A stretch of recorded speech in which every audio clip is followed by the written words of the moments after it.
Salut, c'est Kevin de Cus Coaching, j'espère que ça va. Aujourd'hui, on va parler de comment on fait pour allonger les biceps. On va comparer les biceps courts, les biceps longs, on va voir est-ce que toi tu auras des biceps courts, biceps longs, selon l'entraînement que tu vas faire.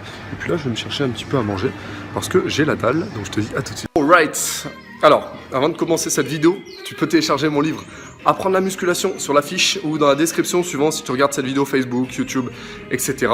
Un livre qui a été téléchargé 15 000 fois, c'est super. Merci à tous ceux et celles qui l'ont téléchargé. Et aujourd'hui, dès que tu as téléchargé, on va parler des biceps. Qui sont un muscle, en fait, c'est génétique, c'est comme les mollets. En fait, la forme d'un muscle va être plus ou moins longue suivant ta génétique. Par exemple, moi j'ai un muscle assez long. Sauf au niveau des mollets, ils sont courts. Tu peux aller voir sur la vidéo des mollets si tu veux, pourquoi t'as pas de mollets. Elle est très très bien cette vidéo, tu vas la voir. Et tu vas aussi avoir par exemple des pectoraux plus ou moins écartés, courts, plus ou moins longs. Tu auras les clavicules plus ou moins larges, donc du coup tu auras des épaules plus ou moins amples. C'est un peu ça, c'est les muscles. Et le biceps en fait c'est un muscle, si tu l'as court, en fait ça fait une impression plus de... on va dire de hauteur, comme ça fait une boule en fait, et si tu l'as long en fait c'est plus difficile d'avoir la boule, et donc ça dépend de ta génétique. Et alors il y a beaucoup de gens qui me disent j'arrive pas à avoir le biceps qui est long. Et comment on fait pour avoir un biceps long?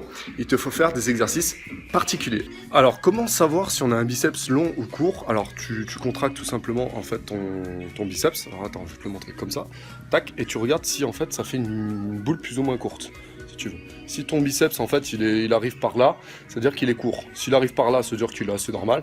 Et s'il est un peu plus long, style comme ça, c'est-à-dire que c'est un biceps long. Il faut que tu aies ta main en supination comme ça pour pouvoir le contracter, voir s'il est court ou s'il est long. Et alors tu as des exercices pour pouvoir le rallonger. Et l'exercice numéro 1 pour le rallonger, c'est le Larry Scott ou le pupitre au biceps. Ça c'est un très bon exercice pour allonger en fait tes biceps. Pourquoi? Parce qu'en fait tu as un angle qui est plus défavorable que si tu travaillais à la barre debout, ou alors si tu travaillais par exemple aux haltères assis. Des haltères, on prend lesquels? Ça va? Je pense que ça va aller. Donc tu te mets comme ceci. Tac. Tiens, viens par là toi. Donc faut pas que tu aies les de profil, ce sera mieux. Caméraman. Donc faut pas que tu montes les épaules ici, il faut que tu gardes, toujours les épaules basses. Et si tu vas contrôler, comme je t'ai dit, tu contrôles sans claquer le coude, sans lever les épaules, tu gardes les bras tendus, tu ramènes. Donc ici tu tends les bras, mais tu contrôles sans lever les épaules, très important, et tu ramènes. Je vois trop de gens, ils font ça. Regarde, ils font ça. Et du coup ça sert à rien, tu fais balancier en fait. Donc si tu veux allonger ton biceps, là tu sens ton biceps là ici, il s'allonge. Il y a un allongement du biceps. Si tu contrôles bien, tu n'es pas obligé de claquer le coude et lever ici ton coude en fait. Tu le gardes collé au Larry Scott, tu le gardes au pupitre et tu reviens à la verticale. Pas besoin de revenir vers ici parce que tu vois le levier défavorable, il est à la verticale si tu veux. Ok? Donc ça c'est le Larry Scott, c'est le pupitre en musculation. Alors, ensuite tu as un autre muscle si tu veux allonger plus cette sensation de biceps si tu veux.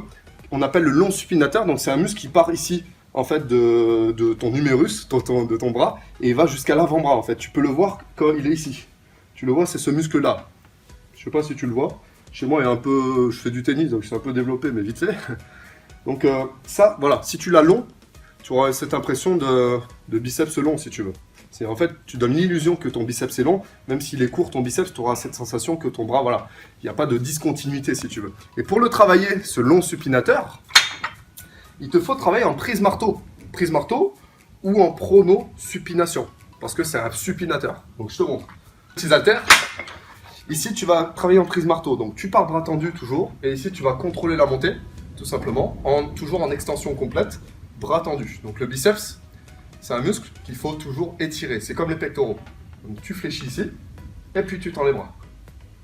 Et tu contrôles. Et ici, tu vas travailler en fait ton long supinateur, c'est le brachioradial. C'est scientifique tout ça, non? Et tu ramènes. Donc ça, c'est la deuxième astuce. Ensuite, il y a quelque chose que je voudrais te dire, et je viens de le dire apparemment, sur tous les exercices de tirage que tu fais, tous les exercices de tirage où tes bras tendus, ici, où tu vas chercher vers le haut, par exemple les tractions, il va falloir tendre les bras. Encore une fois, sans claquer les coudes, parce que pour pas abîmer le coude, mais il faut tendre les bras. Et là, ce biceps, il va s'allonger, il va s'étirer. Toujours sans monter les épaules, sans engager les épaules, parce que le biceps, c'est quand même un muscle qui s'insère au niveau de l'épaule. Donc voilà, j'ai donné les 3 astuces pour avoir un biceps plus long. Si toi, tu as le biceps court, un peu trop court à ton goût, tu pourras tout simplement bien mettre ces 3 astuces à profit dans ton entraînement. Merci d'avoir regardé cette vidéo sur KS Coaching. Demain, je t'en refais une, je sais pas sur quoi, on verra. Et puis, n'oublie pas de t'abonner, de mettre un gros pouce sur cette vidéo. Et je te dis à très vite sur KS Coaching. Ciao, ciao.